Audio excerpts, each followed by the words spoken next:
तो हेलो दोस्तों, स्वागत है आपका मेरे YouTube channel exam oriented YT में। दोस्तों आज 11 सितंबर को कोई भी एग्ज़ाम नहीं है, पर मैं आपके लिए कुछ ऐसे प्रश्न लेके आया हूँ जो बिल्कुल रियल आपकी परीक्षा में आए हुए हैं।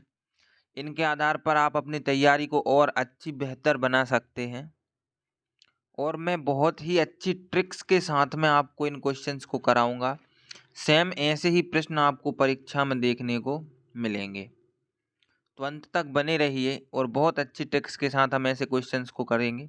आप पढ़ के देखिए, ये क्वेश्चन मॉडरेट लेवल का क्वेश्चन है और आप आसानी से इसे बना सकते हैं। तो चलिए शुरू करते हैं। दोस्तों ABC का काम दिया है 10, 12 और 15 दिन। 10, 12, 15 का एलसीएम होता है 60। 10 छिंग 60, ये मतलब ए एक दिन में 6 काम करेगा, बी एक दिन में 5 काम करेगा और सी एक दिन में 4 काम करेगा।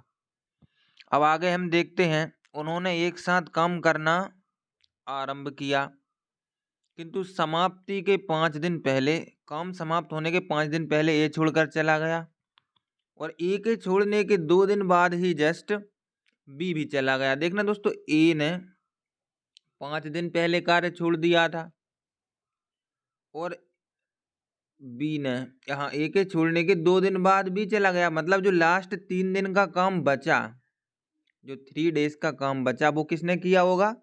डेफिनेटली वो सी ने किया होगा। तो सी का एक दिन का काम कितना होता है? 4। सी एक दिन में 4 काम कर रहा है, तो सी 3 दिन में कितना काम करेगा? 12 काम कर लिया। दिन कितने लग गए हमारे लिए?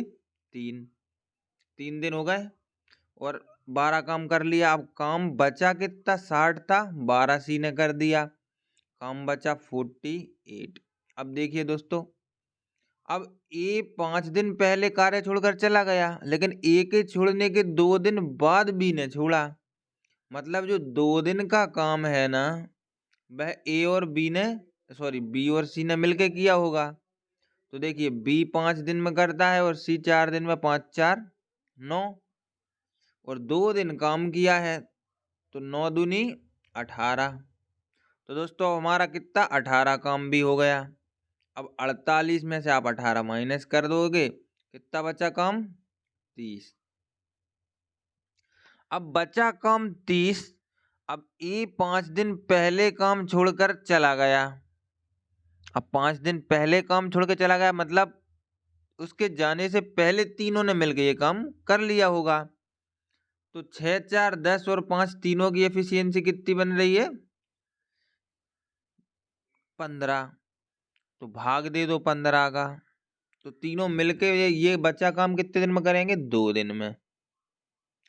तो दोस्तों पहले हमारे लिए कितना समय लगा था?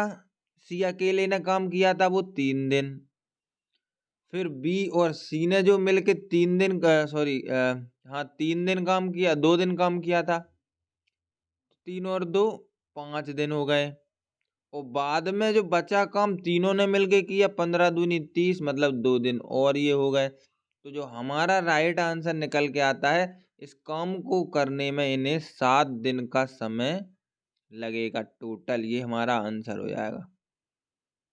आई होप आप लोगों को समझ में आया होगा, और ना आया हो तो आप कमेंट में ज़रूर बताना, मैं एक बार और आपको यही जो क्वेश्चन आप बताओगे वो मैं समझा दूंगा। अगला क्वेश्चन है दोस्तों हमारे, इसमें आप देखिए, 30,000 का 4% की दर से 2 वर्ष का साधारण ब्याज तथा चक्रवृद्धि ब्याज का अंतर ज्ञात करो। दोस्तों ऐसे क्वेश्चंस करने में हमें बहुत ज़्यादा समय लगता है एग्जाम में, तो मैं आपके लिए इसका एक शॉर्ट फॉर्मूला बता देता हूँ। यहाँ होता है अंतर बराबर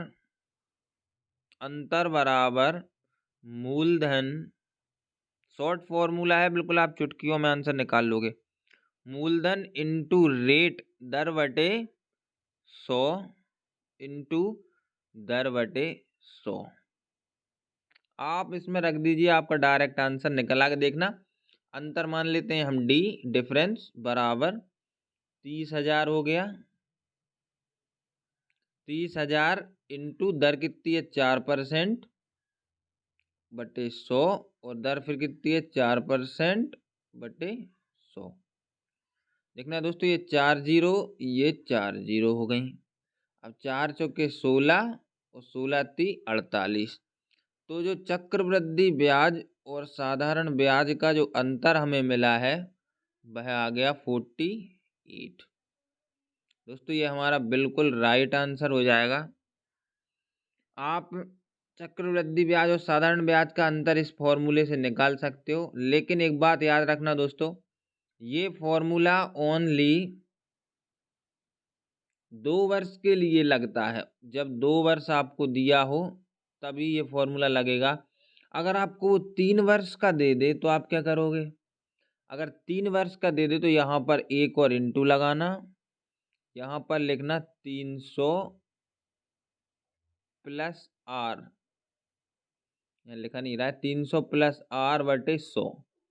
बस आप इससे 300 भी निकाल सकते हो। जैसे यहाँ पर दर कितनी दी थी 4, तो यहाँ पर और कितना हो जाता देखना, 4 इंटू ये 300 प्लस आर, तो 304 बटे 100। तो आप इससे 3 वर्ष का भी निकाल सकते हो। चलिए बढ़ते हैं अगले क्वेश्चन की तरफ। दोस्तों ये रहा अगला क्वेश्चन। तो यहाँ पर ध्यान से देखना, किसी वर्ग समीकरण का एक मूल 2√6 है। एक मूल ये है, तो इन्होंने दूसरा मूल पूछा है। दोस्तों हमेशा याद रखना, किसी भी वर्ग समीकरण का अगर एक मूल पॉजिटिव साइन दर्शा रहा है तो इसका डायरेक्ट आंसर हो जाता है, दूसरा जो मूल होगा वह 100% क्या हो जाएगा, -2√6। ये आपका बिल्कुल राइट आंसर हो जाएगा। और ऐसे क्वेश्चन, एक क्वेश्चन हर एक शिफ्ट में पूछा ही जा रहा है। कई वर्ग समीकरण का एक मूल 2√6 है तो दूसरा मूल क्या होगा। अगर ये प्लस में दिया हुआ है तो अपने लिए ऑप्शन में देखना माइनस का टिक कर देना है, और अगर माइनस में दिया है तो ऑप्शन में प्लस वाला टिक कर देना है। तो चलिए बढ़ते हैं अगले क्वेश्चन की तरफ। यहाँ पर दिया है 180 रुपए प्रति खिलौना बेचने पर 10% की हानि होती है, तो 20% लाभ कमाने के लिए प्रति खिलौना कितने रुपए में बेचना चाहिए। तो दोस्तों इसमें डायरेक्ट हम फॉर्मूला लगा देंगे। क्या दिया है, बेचने पर मतलब विक्रय मूल्य दिया है, 10% की हानि हो रही है तो पहले हम क्रय मूल्य निकाल लेंगे।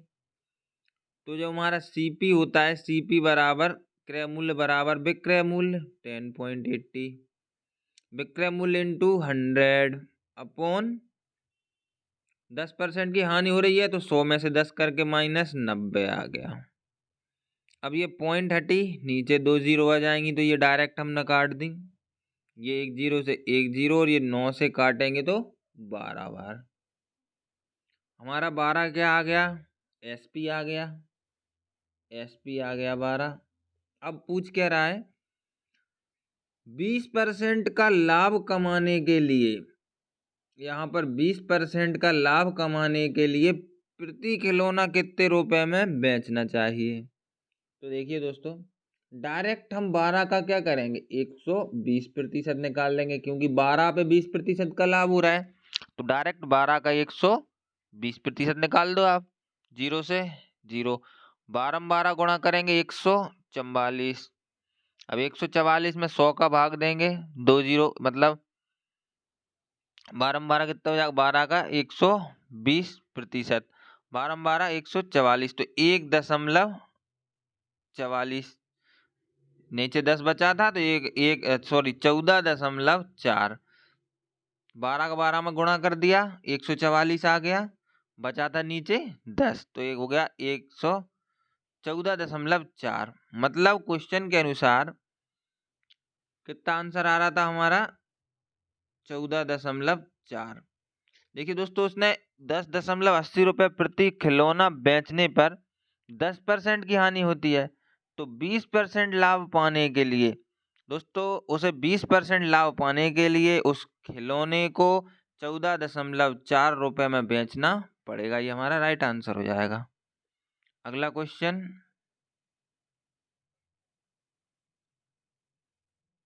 अगला क्वेश्चन देखिए, नीलम और नीता। तो आपको ऐसे क्वेश्चन में बिल्कुल भी एन कुछ नहीं लिखना, डायरेक्ट लिखो नीलम, एक तरफ नीलम और एक तरफ नीता। नीलम और नीता की आयु का जो अंतर है, अंतर 16 वर्ष है। 6 वर्ष पहले नीलम की आयु नीता की आयु से 3 गुनी थी। बिल्कुल आप डायरेक्ट लिख, नीलम की आयु नीता की आयु से 3 गुनी थी। देखना, नीता की 1 हो गई और इसकी 3 हो गई, तो नीलम की आयु नीता की आयु से 3 गुनी थी। बिल्कुल लिख लिया हमने। कब थी? तो दोस्तों 6 वर्ष पहले, यहाँ ये भी नोट कर लो, पहले के लिए हम पी लगा देंगे, 6 वर्ष पहले। अब वो क्या कह रहा है, प्रत्येक की आयु क्या होगी, इनका अंतर देखना दोस्तों, इसकी 3 और इसकी 1, इसका अंतर कितना हो गया? 2। माइनस कर दिया, x मान लो चाहे तो, 3x में से 1 गया तो 2x बचा। अब इनकी आयु का अंतर कितना है? 2x बराबर कितना दिया है? 16 वर्ष। 2 से काट देंगे, x का मान कितना आ गया? 8। अब x का मान 8 आ गया, तो ये कह रहे हैं वर्तमान आयु क्या होगी। तो डायरेक्ट दोस्तों 8 का गुणा कर देंगे हम 3 में, तो 8 3 24 हो जाएगी एक की आयु, और एक की हो जाएगी 8। तो इनकी वर्तमान आयु 24 और 8 राइट आंसर आपका हो जाएगा। चलिए अगले क्वेश्चन की तरफ बढ़ते हैं। अगला क्वेश्चन है, एक वर्ग की भुजा इतनी है, तो वर्ग का विकर्ण क्या होगा। दोस्तों सबसे पहले आपको क्षेत्रफल आयतन के पूरे फॉर्मूले बिल्कुल रटे हुए याद होना चाहिए। तो वर्ग का विकर्ण क्या होता है? वर्ग का विकर्ण होता है √2 इंटू भुजा, ये होता है वर्ग का विकर्ण। तो डायरेक्ट हम इसमें रख देंगे, इसकी भुजा कितनी दी हुई है, तो कितना हो जाएगा? √2 इंटू भुजा कितनी है? 22√2। दोस्तों आपको पता है, जब हम रूट से रूट में गुणा करते हैं और जब आधार मतलब संख्या समान हो तो क्या बन जाता है? √2 का गुणा करेंगे तो 2 इंटू 22, तो 22 दूनी 44। 44 क्या हो जाएगा हमारा? वर्ग का विकर्ण। दोस्तों डायरेक्ट वर्ग का विकर्ण ये हमारा आंसर हो जाएगा। यहाँ पर डायरेक्ट वर्ग का विकर्ण निकालने के लिए फॉर्मूला होता है, वर्ग का विकर्ण क्या होता है? √2 इंटू ए, और डायरेक्ट भुजा दी है मान लिए 22√2 गुणा करेंगे कितना? 2 बन जाएगा, 22 दूनी 44, ये हमारा आंसर हो जाएगा। चलिए आगे बढ़ते हैं अगले क्वेश्चन की तरफ। अगला क्वेश्चन, एक समद्विबाहु समकोण त्रिभुज का क्षेत्रफल दिया हुआ है यहाँ पर, उसका आधार बताना है। तो दोस्तों सबसे पहले समद्विबाहु देखना, जिसकी 2 भुजाएं समान होती हैं, इसकी ये दोनों भुजाएं समान हैं आपस में, समद्विबाहु समकोण त्रिभुज।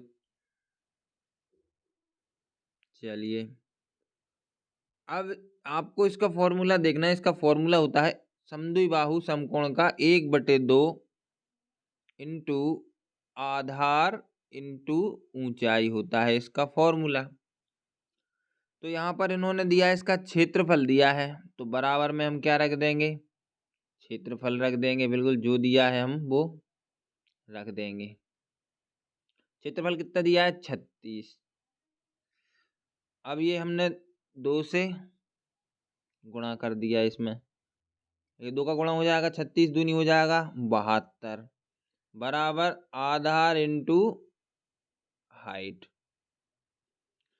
आधार इंटू हाइट अपन ने क्यों लिखा? हम एक कम करें ना, देखना ये कौन सा त्रिभुज है? समद्विबाहु समकोण त्रिभुज है, इसकी ये 2 भुजाएं बराबर होती हैं, तो हमें आधार और ऊंचाई को क्या कर सकते हैं? यहाँ पर हम x मान सकते हैं दोनों को। तो क्या हो जाएगा दोस्तों, यहाँ पर देखना दोनों को x मान सकते हैं क्योंकि दोनों भुजाएं बराबर होती हैं, तो हो जाएगा 72। इसका दिया है क्षेत्रफल बराबर एक, और आधार इंटू ऊंचाई बचा था, तो x इंटू एक्स कर सकते हैं ना हम, तो क्या हो जाएगा? 72 70 बराबर x का स्क्वायर। जब हम स्क्वायर ये हटाएंगे तो यहाँ क्या आ जाएगा, रूट, तो ये हो जाएगा √72। और जब हम √72 को तोड़ेंगे तो ये कितना बन जाएगा, 36 × 2 बन जाएगा, 36 दूनी 72। और 36 काय का स्क्वायर होता है, तो 36 होता है हमारा 6 का, तो क्या बन जाएगा, 6√2 बन जाएगा कि नहीं दोस्तों। तो ये हमारा क्या हो जाएगा, यही हमारा आधार हो जाएगा और यही हमारी ऊंचाई, हाइट भी यही और आधार भी, बेस भी यही हो जाएगा। तो इसका आंसर हो जाएगा 6√2। बहुत अच्छे से आप निकाल सकते हो, इसमें मैं समझाने के कारण इसमें देर लग रही है, बाकी देख के ये क्वेश्चन बन जाते हैं। दोस्तों ये क्वेश्चन अधूरा दिया है, हम अगली वीडियो में टोटल माध्यिका जो होती है, बारंबारता जो टेबल वाली माध्यिका हुआ, बहुलक और माध्य मतलब औसत, ये तीनों चीज़ों पर चर्चा करेंगे टेबल के फॉर्म वाले में। तो दोस्तों वीडियो अगर पसंद आई हो तो वीडियो को ज़रूर लाइक करें और सब्सक्राइब चैनल को ज़रूर कर लें ऐसी वीडियो देखने के लिए।